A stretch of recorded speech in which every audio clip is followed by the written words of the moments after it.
तो आज हम बिग बॉस के वाइल्ड कार्ड कंटेस्टेंट्स के बारे में बात करने वाले हैं।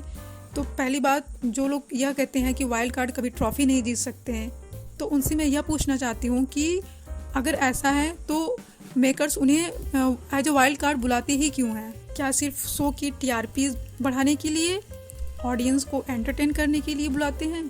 अगर वो विनर नहीं बन सकते तो पहले बोल दीजिए कि आप सिर्फ एंटरटेनमेंट करने के लिए जा रहे हैं, आप सिर्फ टीआरपीज लाने के लिए जा रहे हैं, क्योंकि मेरे शो की जो रेटिंग है वो बहुत डाउन चली गई है, तो आपको इसलिए as a wild card entry करा रहे हैं। लेकिन आप ट्रॉफी का उम्मीद मत रखिएगा, आप ट्रॉफी नहीं जीत सकते, आप ऐसे बोल दीजिए। मैंने तो यह कहीं लिखा हुआ नहीं देखा कि वाइल्ड कार्ड कभी ट्रॉफी नहीं जीत सकते। फ़र्क नहीं पड़ता कि कौन कितने दिन से है, कौन कब से आया है, फ़र्क इतना पड़ता है कि कौन कितना एक्टिव है, कौन 1-2 महीने में रह कर के भी वह चीज़ नहीं कर पाया जो लास्ट 1 महीने में आकर के उसने किया। अभी सपोज कोई इंसान आपसे बहुत बड़ा है, आपसे वह पहले ही दुनिया में आया है और आप उसके बाद आए हैं, तो इसका यह मतलब नहीं कि जो आपसे पहले आया है उसको सक्सेस मिलनी चाहिए और उसको ही मिलेगी, और आप उससे लेट आए हैं तो आपको उससे लेट ही मिलेगी। फ़र्क पड़ता है कि आप में कितनी एबिलिटीज़ है आपको सक्सेस अचीव करने में।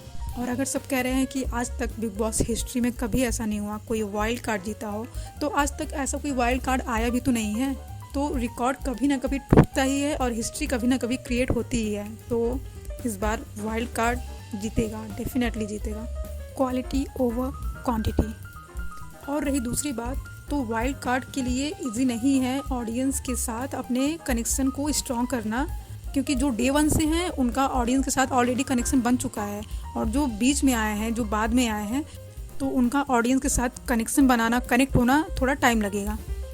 और तीसरी बात कहूँ तो जो वाइल्ड कार्ड आते हैं उन्हें पूरे घर वाले जो डे 1 से रहते हैं वो हमेशा उन्हें टारगेट करते हैं कि ये जो है शो के बीच में आए हैं, इन्होंने अभी कुछ नहीं देखा है, कुछ नहीं झेला है, इनको हम नॉमिनेट करना चाहते हैं और इन्हें इतनी ईजिली कैसे पहुँचने देंगे। तो पूरे घर वाले मैक्सिमम मिल करके वाइल्ड कार्ड को टारगेट करते हैं, जैसे कि ऑफकोर्स इस बार आस्का भाटिया के साथ हुआ था। और चौथी बात बताऊं तो जो वाइल्ड कार्ड होते हैं वह जब घर में आते हैं तो जो घर के जो पहले कंटेस्टेंट होते हैं, जो डे 1 से आए हुए रहते हैं, उनके अलायंस पहले से ही बने होते हैं, उनके ग्रुप्स बने होते हैं, और उनकी सबकी अपनी अलग अलग प्रायोरिटीज़ होती है कि उनका कौन नंबर 1 प्रायोरिटीज़ है। तो उनके लिए मुश्किल होता है खुद को किसी और का प्रायोरिटीज़ बनना। और पाँचवीं बात कहूँ तो अभी हाल ही में मनीषा रानी और आस्का भाटिया को नॉमिनेट किया गया था, तो उसमें जो आस्का भाटिया थी वो एलिमिनेट हो गई, शो से बाहर हो गई। तो इसका ये मतलब नहीं कि उनके जो फैंस फॉलोइंग थी सोशल मीडिया पर वो मनीषा रानी से कम थी।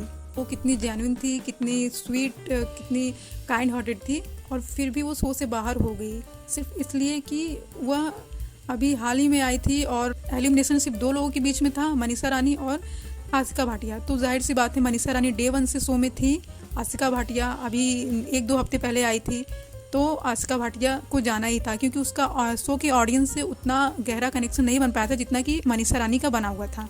और लास्ट में यही कहना चाहूँगी कि अगर आप लोग इतने एक्टिव होते तो शो में वाइल्ड कार्ड को लाने की ज़रूरत ही नहीं पड़ती। और अगर कोई वाइल्ड कार्ड आया है, वो डे 1 से इतना एक्टिव है, और उसकी वजह से ऐसे लोग भी शो को देखना स्टार्ट कर दिए हैं जो कभी कहते थे कि मैंने कभी ज़िंदगी में ये शो नहीं देखा है, ये शो बहुत ही बकवास है। तो ऑफ कोर्स ये उसके लिए एक बहुत बड़ी अचीवमेंट ही है।